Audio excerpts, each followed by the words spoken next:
Hey, what's up everybody? Welcome back to the garage. My name is Nick, and today I'm going to show you a fun little one-night project I did the other day to get a bracket made for this shop light to hang over my workbench. We're going to go over the workbench, and then we're going to build the shop light out of one piece of electrical tubing.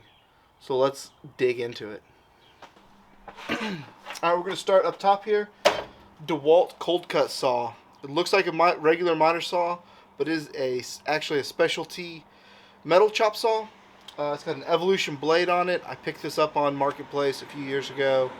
I thought the guy had it mislabeled because it was super cheap. I think I picked it up for maybe 75 bucks or whatever. But it's awesome. Absolute beast for cutting tubing and like square stock and stuff. It's really good. Moving on down, we got our trusty old filing cabinet. Inventoried 1982. This thing's older than me. That's why I love filing cabinets in the garage. And in here we have sandpaper, flap wheels, grinding discs, a lot of sanding and grinding consumables. Next drawer down, a lot of gloves and PPE, right? As with everything, things just get all jumbled together. So that's kind of the dumping ground for gloves. Sometimes you find 6 right ones and no left gloves that match, but what are you going to do, right? Alright, moving down. This is where I keep a lot of scrap rags. Got left open and there's sawdust everywhere. Scrap rags. And then down here at the bottom, some welding blankets and other miscellaneous welding gear, and apparently some bicycle parts. Alright, continuing, we're going to stay underneath the workbench right now. We've got some forge stuff. So this is a forge my oldest son and I made a few years ago. Propane hooks up with a propane, and there's some forge stuff behind it. Some tongs and stuff we've made. I'd love to get into knife making and casting in the future. So maybe we'll do that on the channel. Some jack stands, because I've got a bunch more, but my Jeep's living on them. Yeah. And then over here, big magnet I pulled out of a speaker. Huge PA speaker, I think, on a job a long time ago. And then in here, it's kind of cool. In here, lots of scrap metal. Moving up, Folgers, big giant thing of Folgers. This is actually all grade 8 hardware that I've bought throughout the years for Jeep projects, as you can see. So there's like a shock bolt with a couple of spacers for, I think those might be air shocks. Anyways, a whole half Folgers can full of grade 8 hardware.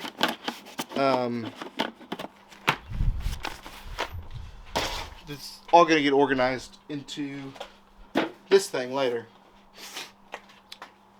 But moving down, just some welding supplies.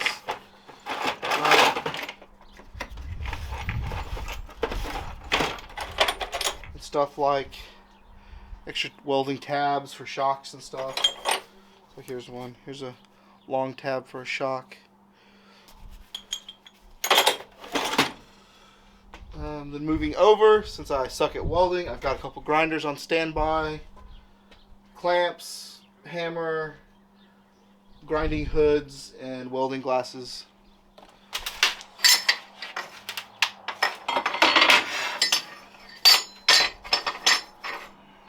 Oh! I almost forgot to tell you the story of the workbench.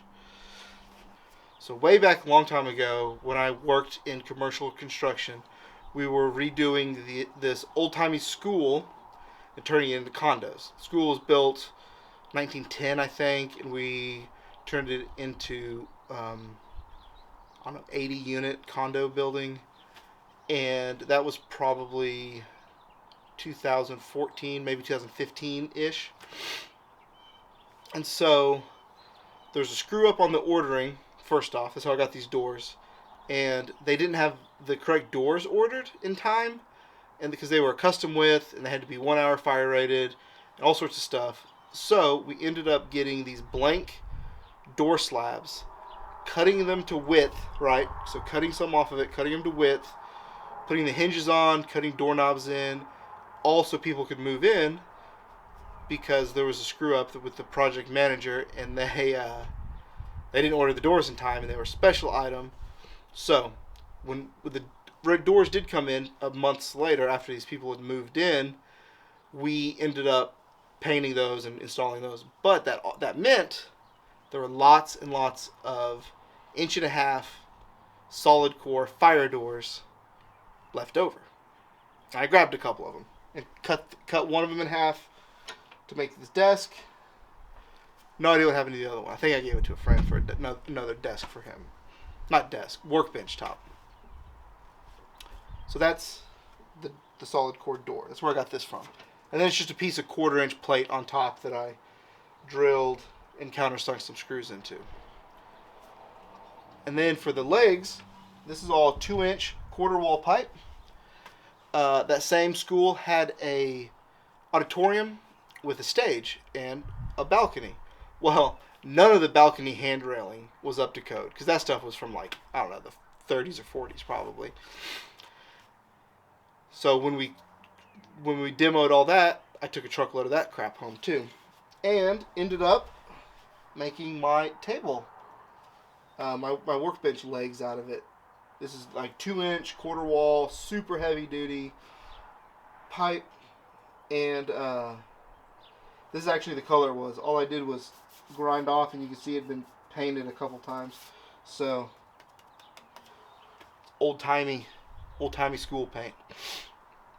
But that's kind of the story. Oh, and the metal pegboard was actually given to me by a neighbor. First house we lived in, we had a guy across the street, and about 3 houses down, there was a gunsmith, and he had all sorts of pegboard and stuff for, you know, hanging his tools on. And he was a real cool guy. His name was Bill. He built a shotgun stock for me from scratch. It was really neat. Pretty funny. It's a family heirloom shotgun. I think it's out of my dad's right now, actually. Mossberg 410, but it's bolt action. It's kind of cool. Paid him $100 to make this stock.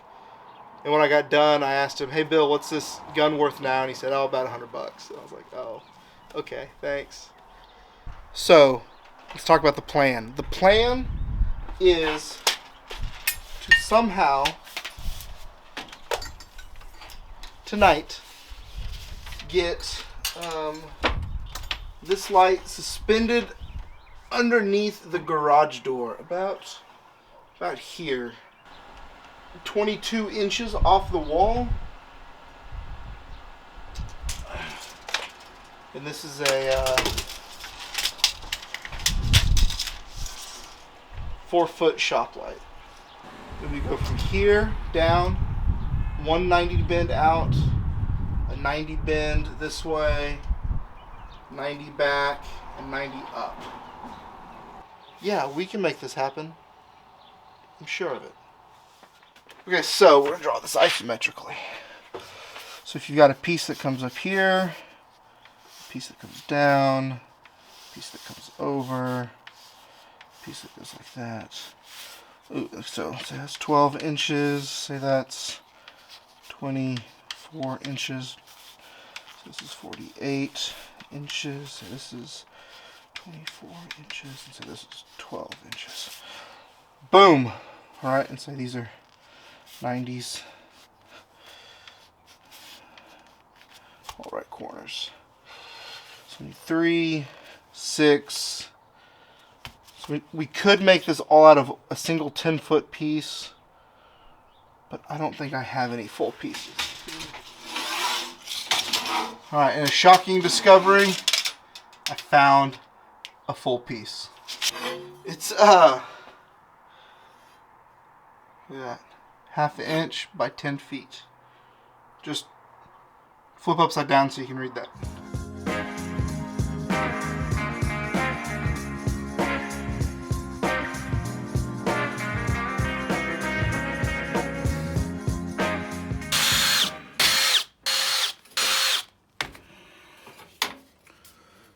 There we go. How close it is. It's pretty close. What do you think, y'all? Pretty close. I think we can make that work. Little off on my measurements, but I think we're good. Close enough, right?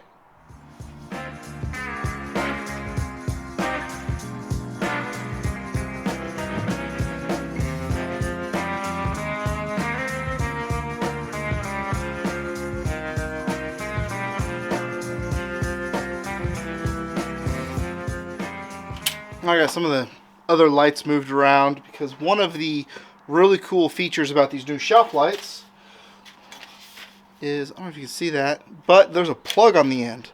So you can daisy chain these together. Some I've seen where you can run like 4, but I've seen other LED lights where you can run like up to 8. So we got this one daisy chained to another one that's up there on the ceiling. You can't see it. But we're going to get this one hung up, and of course, what are we going to use? Zip ties. Let's go. Nice. Nicely done. Okay. Lastly, go turn this bad boy on and see how it looks. Boom. Looks so good. So much more light. Good, fun, one evening project. So let me know in the comments, what did I overlook? What did I miss?